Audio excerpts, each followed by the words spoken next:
exciting piece, isn't it? Colorful. And incredible what they're doing. Professional orchestras not played as well as they just did. Let's give them another round of applause.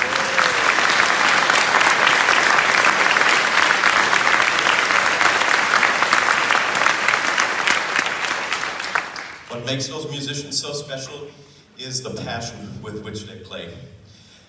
The most beautiful moments for me up here are when we make eye contact, when we smile at each other, we wink at each other, and even though we're all from different backgrounds, we feel exactly the same thing in those moments, right? And we're communicating through that music with each other.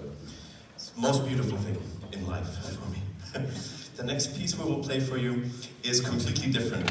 It's a movement of a symphony by an African-American female composer. Her name is Florence Price. And unfortunately, her music is not performed very much yet. She lived from, I'm not good with numbers, around 1880, 1890, up until 1953, I believe.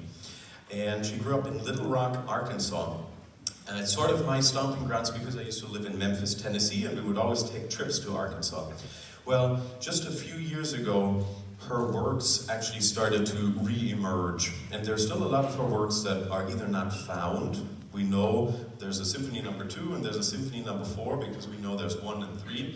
And we have read about a 4th, but they are not discovered yet. And this Symphony number 3, from which we will play a movement for you, was just a few years ago, I think 2013. They found it in this tiny little house in Arkansas that has sit vacant for a long time. And it's just a treasure box of beautiful music. Florence Price grew up in Little Rock, Arkansas as a pianist and organist, went on. And this is incredible, right? In the beginning of the 20th century, as a African-American woman, she was allowed to go to New England Conservatory, one of the still world's finest conservatories. She was the valedictorian of her high school class, was one of the best students, double majored in conservatory, very unusual at that time, in composition and organ performance. One of the best students there, and was the first female African-American composer whose music won a competition by a major symphony orchestra, the Chicago Symphony Orchestra.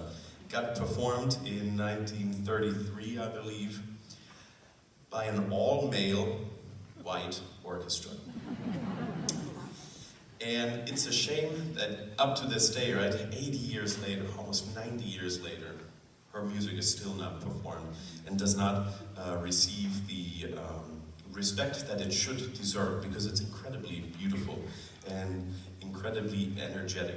We've had a wonderful time putting together this short but fun movement for you from Florence Price's Symphony number 3, Movement 3, Juba.